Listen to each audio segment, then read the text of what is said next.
students, now we are moving on to the fun part of English, which is the aspect of literature. In this lesson, we will be learning the features of oral literature.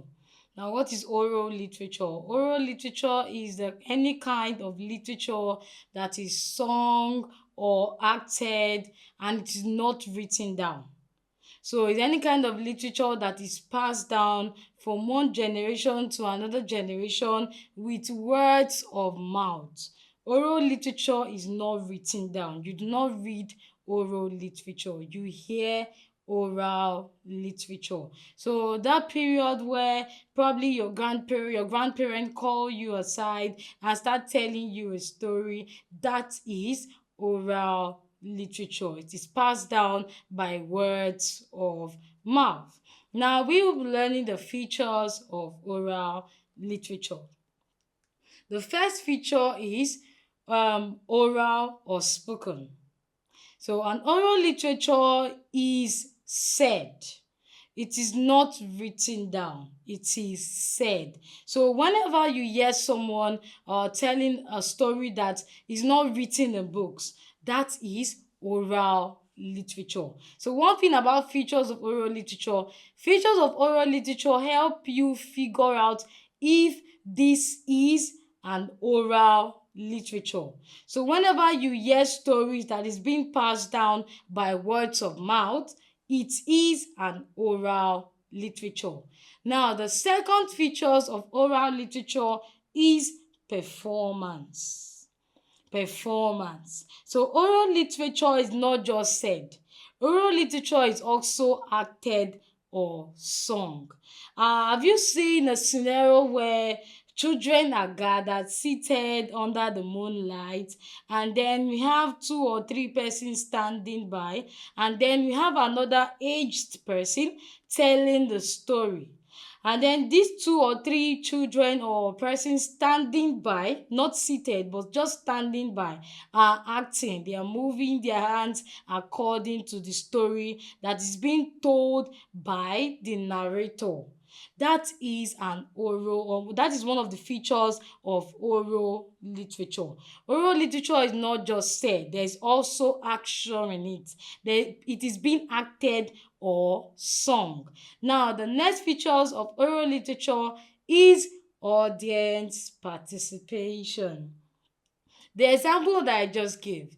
Now, as the narrator keeps telling the story, and these two or three persons that are standing by are moving their hands according to the story, you get to see where the actors stop acting, and then the children, that is the listeners, start clapping their hands. What they are doing is they are also participating in that story. So that is audience participation. There are times where you've been told a story and the story has a song. I mean, old story. And the story has a song. And in that song, you have the call and the response. So the narrator starts with the first sentence or the first stanza of the song, and then you are to respond to what the narrator sings. That is audience participation, which is one of the features of oral literature. Now, the next feature of oral literature is moral lesson. So oral literature teaches us the difference between bad and good. So you get to learn new qualities, how to behave better as a human. Then lastly, we have cultural expression. Now, oral literature preserves our culture.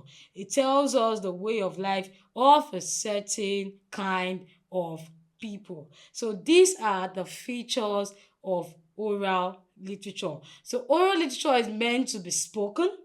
Oral literature is meant to be performed. Also, oral literature also need the audience participation. When I say the audience participation, I mean the listeners that are listening to the story. We also have moral lesson, and lastly, cultural expression where the culture of another society is being preserved. So as you listen to this story, as you watch this story being played out, you get to know about the culture of probably a fellow neighborhood or another society. So these are the features of oral literature. Thank you very much for staying true. This is Oya Learn, where we post educative content. If you are new to this channel, please do well to hit the subscribe button and also the notification bell icon to get updated whenever new videos are being posted. Thank you.